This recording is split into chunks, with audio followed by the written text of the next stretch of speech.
Well, good evening, ladies and gentlemen. This is your host, Ken, for the Information Nation on Orion Talk Radio. OrionTalkRadio.com, TheInformationNation.com, and this is our one-year anniversary show. Thank you, Insane Shane, for the anniversary wishes. Hey, we got a whole bunch of people in here tonight. We have from Federal Jack and Down the Rabbit Hole, we have Popeye, and we have from Freedom Link Radio, the Brothers of Destruction, Joe Joseph and Tim Watts. Yes, and thank you very much. Hey, Ken. We also have from the Orion Talk Radio Network, Mr. Orion Talk Radio himself, Jimmy X. Ken, how are you, buddy? Hey, you know what, Kenny? I was just thinking, I was sitting outside before, listening to the radio, and I said, you know, until Ken came on the air, I used to sit around every weekend on Sunday night and take my chances eating undercooked shellfish. But now I have a purpose. Well, thanks, Jim, I guess. Oh, we got a whole bunch of stuff for you tonight. I don't know where to start, so we'll start with Jimmy. Jimmy, Yes. Orion now has been on over a year, and what possibly gave you the insane idea of starting a radio program and then letting me on? Wow, you put me on the spot, Ken. Actually, the reason that, ladies and gentlemen, the reason that I brought Ken on is because we were running some spots that were saying, look, if you think you have what it takes, you want to join us, contact us. So Ken contacted me, and we talked, and I liked what he had to say. So, you know, I said, let's try him out.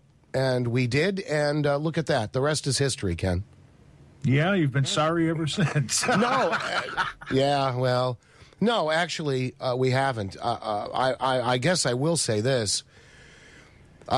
You know, we don't need, Orion Talk Radio doesn't need to have Rush Limbaugh and Glenn Beck wannabes, right? I mean, we don't need people like that. What we have are honest-to-goodness people who speak from the heart.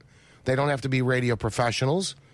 You know, Ken, you know, you're a perfect example. You're not a professional. You're a, what are you, 61, Ken?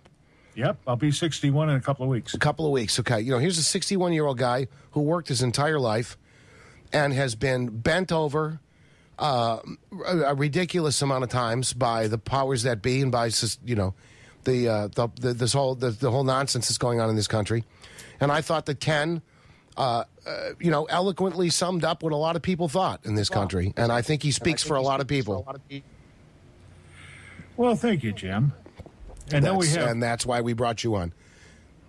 And you've been sorry ever since. No, but I do have something to play for you. Hold on, let's see if I can do this. Hold on. Okay. Happy anniversary, happy anniversary, happy anniversary, happy anniversary. All right, there you go. Well, thank you, Jim. All right, no problem. And we Ken, have... where's your applause? Where's your round of applause for yourself? Now I got the host wanting the soundboard, too. Okay.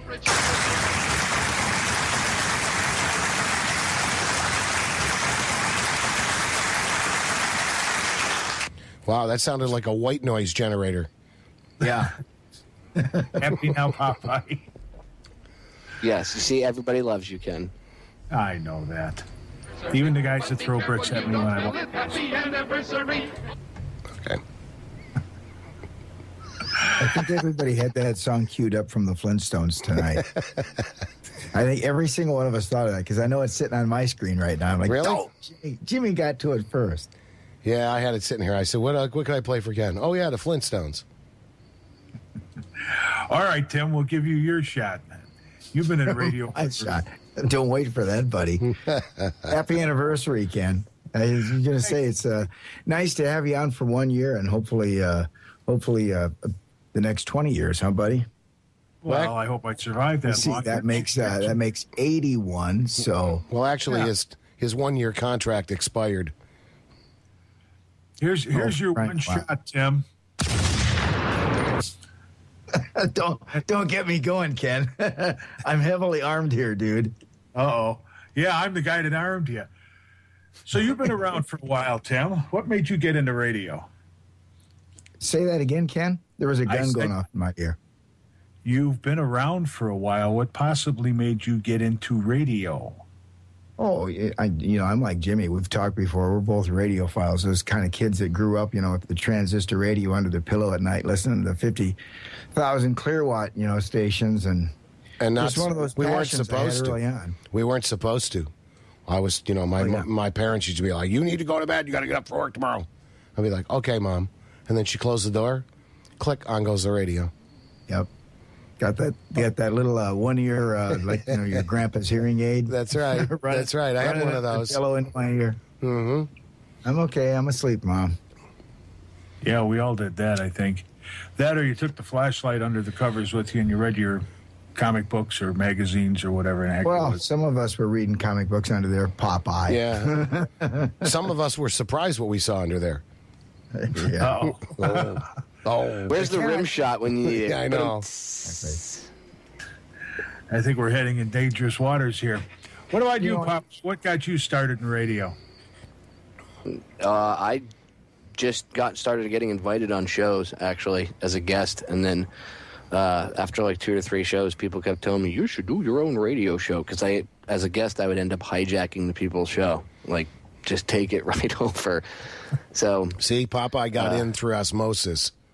Yep. Jimmy just offered me a show one day. He was like, "Hey, dude, you want a radio show? You're kind of annoying, and I like it. Do you want to go on air?" And I was like, "Sure." If it stops, if it prevents you from calling me on the cell phone all the time, yes, I'll put you on the air. Stop calling me. Stop calling me, damn it. Sorry. All right. Sometimes when people tell you to do radio, Popeye, they're basically telling you, please don't do TV. It's another way of looking at it. You have a face for radio, my friend. There you go, buddy. That's not a very nice thing, by the way. Well, Mr. Joseph, how would you know that? Here we go. J2. All right. Hey, Ken, by the way, speaking of radio, I don't want to I don't know exactly what you wanted to talk about this evening, but people were talking about what they found in the chat room there with radio. And Wolfman Jack was mentioned. And it's funny, I could not get Wolfman Jack up here where I am, but I know that he was on one of the Mexican stations, one of those big flamethrowers, right? So, and a lot of people heard him. I'm sure he was heard throughout the Southwest, right, and the Midwest at some point in time. That's when radio was, that's when radio actually was pretty good. Cali, too. They used to listen to him. Yeah, well, they can pick him up in California, sure. Yeah, back then, they had... You had some crazy stuff going on. You'll probably remember Chicken Man, Jimmy. Chicken Man, yeah. I do remember that. And there's a station around here that keeps playing some of those old clips. Clap for the Wolfman, KEB says. That was a song by the Guess Who out of Canada. Thank you. Yep. On RCA Records, mind you. Wait, oh yeah, Chicken Man. Yeah, I forgot who's the guy that played Chicken Man, by the way. I don't remember, but you could always remember the promo for it because it was Chicken Man. He's everywhere. He's everywhere. Yeah. Oh, that's that stupid shit you used to repeat on air all the time.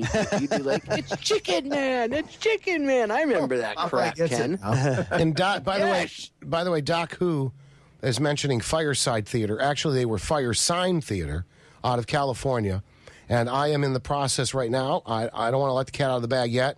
We're working with a sponsor, and we are going to hopefully start broadcasting the Firesign Theater's old radio programs from the 60s and 70s.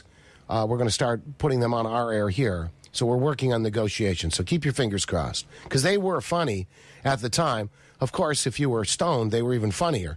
But they are funny, and I like that stream of consciousness type of humor anyway. I always played well with me.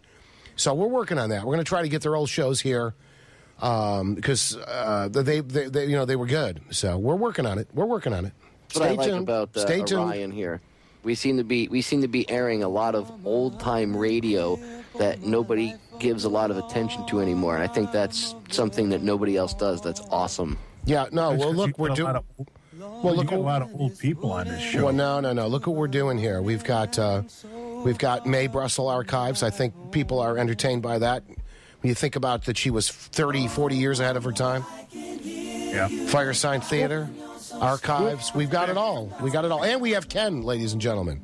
That's the icing on the cake.